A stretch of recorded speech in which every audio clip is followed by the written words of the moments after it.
When I say the name Pete Rose, two things come to mind.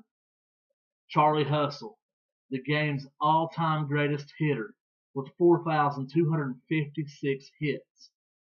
He was also a member of three world champion teams and a 17-time All-Star at five different positions. No player has ever been elected to an All-Star game at more than two positions. Arguably, Pete Rose is one of the greatest baseball players that ever lived. He was voted to the All-Century team by the Baseball Writers of America in 2000.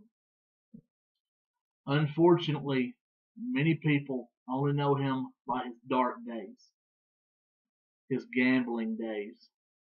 In 1989, he received a permanent ban from Major League Baseball due to the accusations of him betting not only on the teams he was playing with or managing, but several other baseball games as well.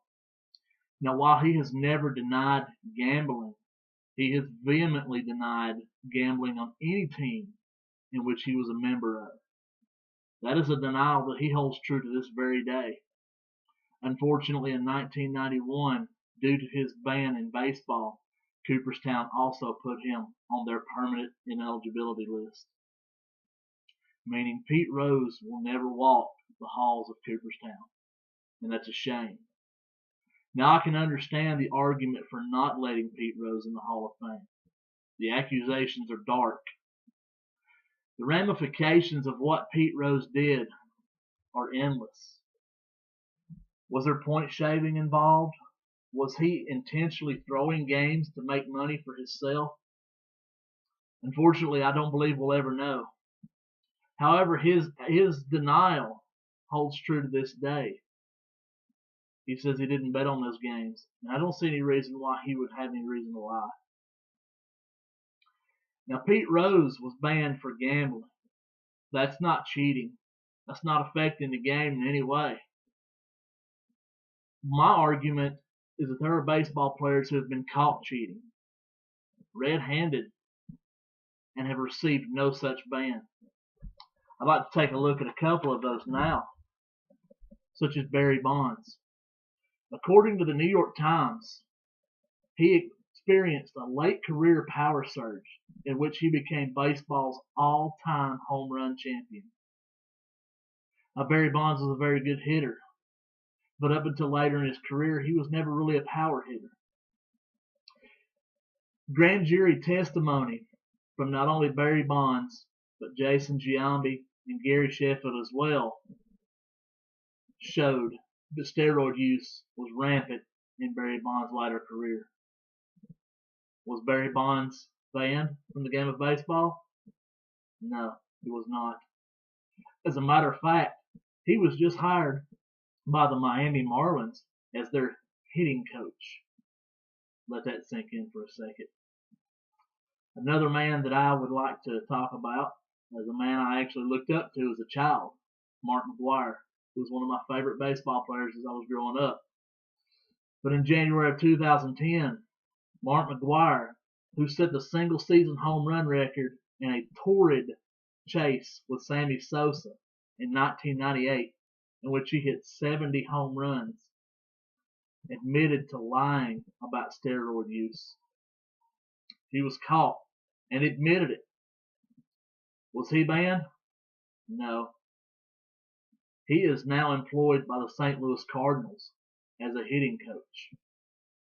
Once again, the man caught red-handed cheating the game of baseball is still active in baseball. The latest man to be caught cheating is Alex Rodriguez. NBC Sports reported that A-Rod was linked to the notorious doping agency Biogenesis out of Florida.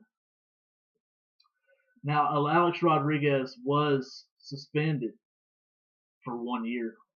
He lost 1 year of his career. He came back this past season for the New York Yankees and was a key part of their playoff chase. Was he banned from baseball? No. He's still employed as the Yankees' third baseman. I can go on and on and on talking about players who were caught cheating. Roger Clemens, one of the greatest pitchers that ever pitched the game of baseball, lied and was caught with HGH, human growth hormone. Was he banned from baseball? No. Andy Pettitte, HGH. Was he banned from baseball? No. Manny Ramirez, Rafael Palmeiro, Sammy Sosa.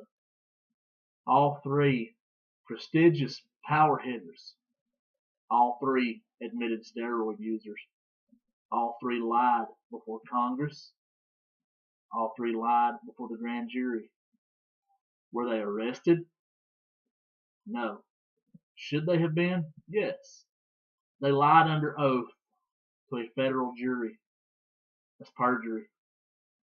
Perjury will get you a prison sentence, but these men were not only not arrested, but allowed to return to the game of baseball. Now, their careers were never the same after this, but they were still allowed to return. Pete Rose did nothing to cheat the game of baseball. Pete Rose gambled. He bet money. Was anybody hurt? No. Was anybody cheated? No. The only person that suffered from this scandal is Pete Rose himself. Pete Rose is one of the greatest baseball players in history. His stats don't lie. The man could play any position on the field, and he did it well. Like I said, he was selected to 17 All-Star games at 5 different positions. I believe it's time to lift the lifetime ban on Pete Rose. The incoming commissioner, Adam Silver, reviewed this case and in July decided to uphold the ban on Pete Rose. Now this is a crying shame because Adam Silver actually expressed interest in lifting the ban on Pete Rose. Got Pete Rose's hopes up and then shot him down. I believe that if enough people petition Major League Baseball, that if enough Cincinnati Reds fans, Philadelphia Philly fans rallied and petitioned Adam Silver, that we might be able to get something done. Charlie Hustle belongs in the halls of Cooperstown. And I pray that in my lifetime I see it happen. But I pray in his lifetime he sees it happen. Thank you.